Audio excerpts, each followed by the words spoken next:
Hello dear students, welcome back to our career counselling session. आज हम एक नया एपिसोड आपके लिए लेकर आए हैं, that is career as a textile engineer.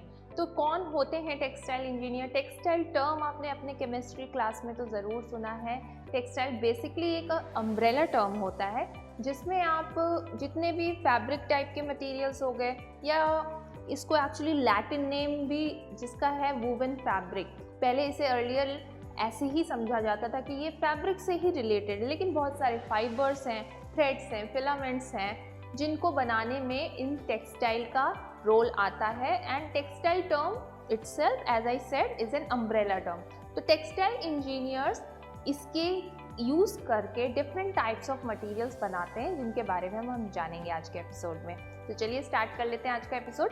सबसे पहले बात करें कि कौन होते हैं टेक्सटाइल इंजीनियर। जैसा कि ब्रीफ इस आपको इंट्रोडक्शन तो मैंने दिया ही था, ये वो स्पेशलिस्ट होते हैं who develops garments and fabrics. As a textile engineer you will be working with different textile industries and manage the textile production. So basically broad term तो है ही कि एक अम्ब्रेला टर्म हम ले रहे हैं जिसमें बहुत सारे फिलामेंट्स, थ्रेड्स, यार्न्स, फाइबर सब कुछ इंक्लूडेड है, लेकिन ज़्यादातर क्या है, फैब्रिक टाइप्स के मटेरियल्स बनाने में ही आप इनको यूज़ कर रहे हो। तो ये वही स्पेशलिस्ट होते हैं जो गारमेंट्स और फैब्रिक से डील करते हैं, उसके प्रोडक्शन से, मैनेजमेंट से लेकर इंडस्ट्री में और जितने भी रिलेटेड वर्क होते हैं उनसे ये डील करते हैं। ऐसे engineers they also work on the development of different kinds of fabrics using technology. Then you will manage the production line, ensure quality assurance, a timeline of production and delivery to clients. So ये starting से लेकर पूरे and product तक जो delivery होनी है, जैसा बनना है, ये इंजीनियर्स की टीम पूरी इन्वॉल्व होती है इन सब में। और उसमें काम क्या क्या आ जा रहा है? प्रोडक्शन लाइन में आ जा रहा है। आप उसमें देख रहे हो, क्वालिटी चेक भी करोगे, इंश्योर करोगे कि सही फैब्रिक है, सही यार्न है और यूनिफॉर्म टेक्सचर है उसका। देन टाइमलाइन ऑफ प्रोडक्शन भी एक डिसाइड होगा कि कितने टाइम में आपको डिलीवर करना है आपके प्रोडक्ट को, अल्टीमेटली फाइनल उसको डिलीवरी टू द क्लाइंट जिसके लिए आप उसमें काम कर रहे हो। तो ये एक ब्रीफ ओवरव्यू है कि what are textile engineers. So educational path पे आपको क्या क्या अपनाने चाहिए टेक्सटाइल इंजीनियर बनने के लिए। तो उसमें सबसे पहले class 10 as per the scheme of the subject, जो नॉर्मल सब्जेक्ट्स होते हैं आपके बोर्ड के, वो क्लास 10th लेवल पे ऑलमोस्ट सिमिलर ही है हर जगह। देन क्लास 11-12 में आपको PCM ग्रुप चूज़ करना है, दैट मीन साइंस स्ट्रीम लेनी, या कुछ कॉलेजेस, स्कूल ऐसे भी कॉम्बिनेशन ऑफ सब्जेक्ट्स अलाउ करते हैं साइंस के साथ, जिसमें आपके पास डिफरेंट ऑप्शंस अवेलेबल होते हैं। तो mathematics, chemistry, physics along with the other subjects as per the scheme. Then आप कर सकते हो under graduate course textile technology में या फिर टेक्सटाइल केमिस्ट्री। इसके अदर टर्म्स भी मिल सकते हैं आपको that are related to textile engineers only, जो जिसकी पढ़ाई करेंगे वो। तो इसमें टेक्नोलॉजी, केमिस्ट्री या अदर टर्म में आपको दिखता है तो भी आप इसको करके टेक्सटाइल इंजीनियर बन सकते हैं। इसके बाद आप PG कर सकते हो, यानी पोस्ट ग्रेजुएशन आप कर लीजिए सेम सब्जेक्ट लेकर, दैट इज टेक्सटाइल टेक्नोलॉजी या टेक्सटाइल इंजीनियरिंग या textile chemistry. Different options are there. तो पोस्ट ग्रेजुएशन कोर्स, तो this is one of the pathway जिसके थ्रू आप ये करके टेक्सटाइल इंजीनियर बनोगे। सेकेंड पाथवे की बात करें हम यहाँ पर, तो उसमें क्लास 10 तक आपके पास नॉर्मल सब्जेक्ट्स रहेंगे, ठीक है, जैसे बात करी थी। फिर क्लास 11-12 भी, 11-12 में PCM ग्रुप लेकर आपके सब्जेक्ट्स आ गए। देन आपने सिर्फ अंडर ग्रेजुएट कोर्स किया है अगर टेक्सटाइल टेक्नोलॉजी या टेक्सटाइल केमिस्ट्री में, तब भी आप इस फील्ड में एंटर कर सकते हो। किसी भी ग्रेजुएट कोर्स को करके आप किसी फील्ड में एंटर करते हो तो आपका स्टार्टिंग पोजीशन जूनियर लेवल से ही स्टार्ट होगा, एंड स्टाइपेंड, उसमें जो सैलरी पैकेज है वो कम होता है। इसलिए टू गेन हायर अचीवमेंट और higher position in the field in which you are applying, तो आपको एटलीस्ट पोस्ट ग्रेजुएट कोर्स तो करना ही चाहिए। But this is also one of the option to enter into this field. इसके बाद बात करते हैं थर्ड पाथवे की आपकी। थर्ड पाथवे में आपको देखिए क्लास 11-12 तक तो जो 10th और 11th-12th है सेम हमने बताया ही आपको। Then you are going for UG under graduate course किया, पोस्ट ग्रेजुएट कोर्स किया, एंड फर्दर आपको इसी फील्ड से जुड़े रहना है, इसकी एजुकेशन सेक्टर में जाना है कि आप अब एजुकेशन प्रोवाइड करना चाहते हो तो you can go for PhD in textile engineering. या PhD करके सिर्फ आप प्रोफेसर नहीं बनते हैं, आप रिसर्च में भी जा सकते हो। तो और क्या एडवांसमेंट ला सकते हो आप इस फील्ड में, इसके लिए आप PhD कर सकते हो टेक्सटाइल इंजीनियरिंग में। Then after that we have another pathway जिसमें आप क्लास 10 तक नॉर्मल सब्जेक्ट्स आपने किया, 11-12 is also same here. Then आपने UG किया under graduate course, that means in textile technology और टेक्सटाइल केमिस्ट्री में।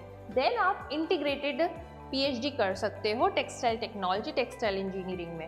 तो कई ऐसे भी कॉलेजेस हैं in India and abroad as both, जहाँ पे आपको इंटीग्रेटेड पीएचडी करने का मौका मिलता है, जो कि जहाँ पे होता क्या है कि मास्टर्स लेवल भी इंक्लूड है एंड पीएचडी इंक्लूड हो जाता है दोनों, तो टाइम ड्यूरेशन जो होता है वो कम हो जाता है इंटीग्रेटेड करने से।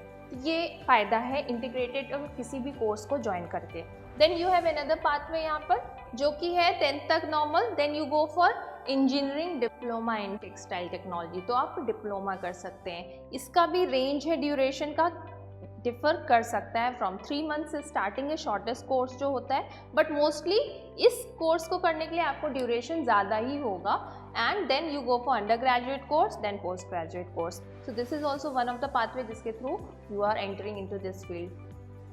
Then we have another pathway, that is 6th pathway, where you are going for 10th subject normal, then engineering diploma, and then you only go for undergraduate course.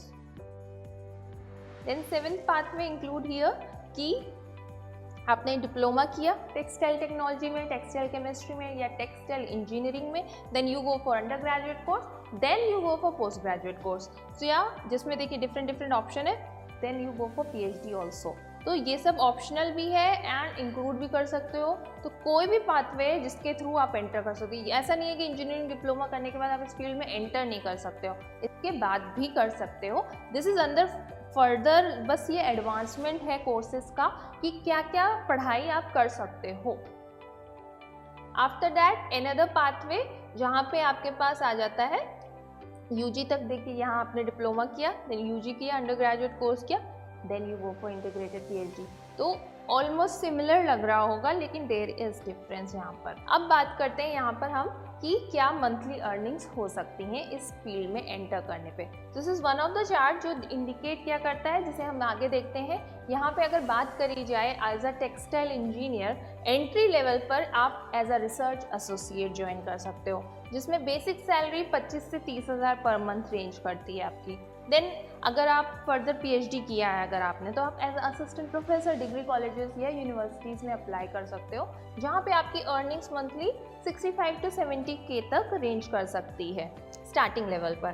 Then if you are working in the mills, industries जो हैं, factories जो हैं, जहाँ पर अगर आप जुड़ते हैं तो आप वहाँ पे as a process engineer, and तब वहाँ पे आपकी स्टार्टिंग सैलरी जो है वो एंट्री लेवल पे 15,000 से 1 लाख पर मंथ तक रेंज कर सकती है, depending on the qualification, expertise and how well you present yourself in the interview process. तो इसके थ्रू आपका पैकेज वैरी कर सकता है। तो ये एक रेंज है, ये जो रेंज हम प्रेजेंट कर रहे हैं आपके सामने, ये डिफरेंट जो जॉब साइट्स हैं उनमें जो ऑफर पैकेजेस कंपनीज देती हैं, उसी का इंटीग्रेटेड एक एवरेज वर्जन आपके सामने इसको दिखा रहे हैं। तो this can very also, but this is one of the average version. तो इसके आगे पीछे नहीं जा रहा है, मतलब इसके बीच में ही रहेगा आपका पैकेज।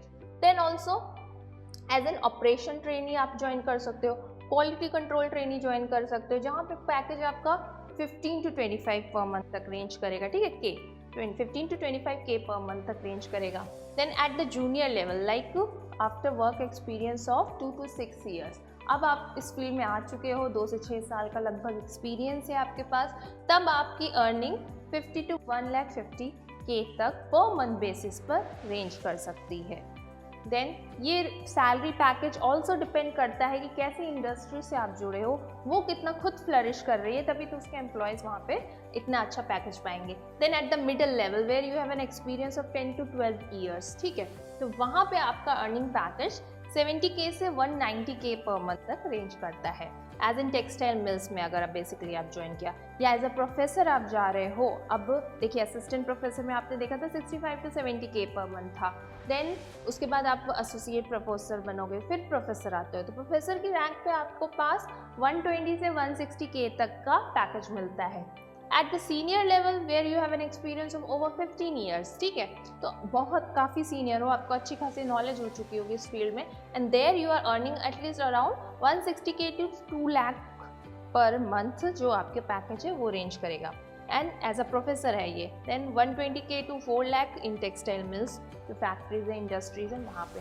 तो ये रेंज ऑफ सैलरीज है जो मंथली आप एक्सपेक्ट कर सकते हो when you enter into this field. If we talk about the future prospects, so there are good prospects, यहाँ पे आपके पास different positions कौन सी होंगी, जिसे अब हम आगे डिस्कस कर लेते हैं।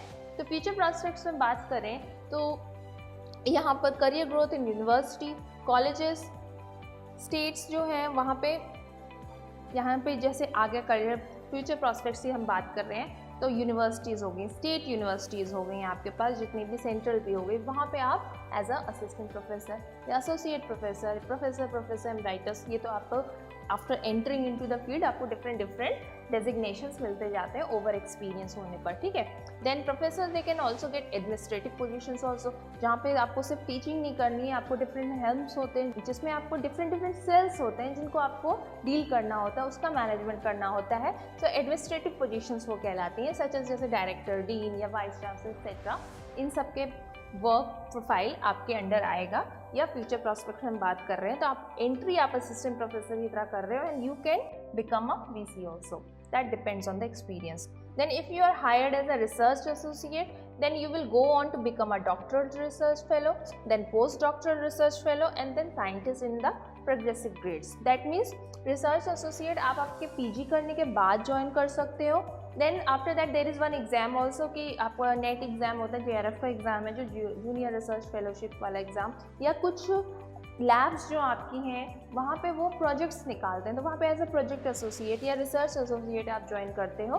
देन काम करते करते यू रियलाइज कि you can go for PhD also, तो देन वही चीज़ लिखा है कि you can become a doctorate also. यहाँ पर आप अपना PhD कंप्लीट कर रहे हो, फर्दर रिसर्च से जुड़े रहना है तो, या कुछ ऐसा काम चल रहा है जो बहुत लंबा खींचने वाला है, तो आप पोस्ट डॉक्टरेट कर सकते हो, थोड़ा मॉडिफाई करके आपके टाइटल को।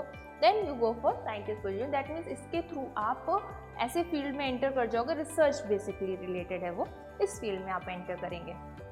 इसके अलावा बात करें फ्यूचर प्रॉस्पेक्ट्स में, तो अगर आप ज्वाइन करते हो at the role of a researcher in the textile engineering, in the textile industry, यानी कि देखो हर इंडस्ट्री और हर मिल या हर फैक्ट्री में अपना एक R&D सेक्टर होगा, ठीक है, रिसर्च एंड डेवलपमेंट सेक्टर, जहाँ पे वो मॉडिफिकेशंस पे और जो भी चीज़ की जिस तरह से आ रही है उन चीज़ों को स्टडी करना है, उनका सोल्यूशन निकालना है, या प्रीवियस जितनी डेटा है उन्हें एनालाइज करके फर्दर हम क्या मॉडिफिकेशन करके क्या नई चीज़ अपने इंडस्ट्री के थ्रू प्रोड्यूस कर सकते हैं, उस चीज़ का काम ये R&D सेक्टर में होता है। तो वहाँ पे आप एज ए रिसर्चर ज्वाइन कर सकते हो, वहाँ पे आप रिसर्च एनालिस्ट बन सकते हो या R&D एसोसिएट बन सकते हो, फिर further R&D manager with experience, these positions you will gain.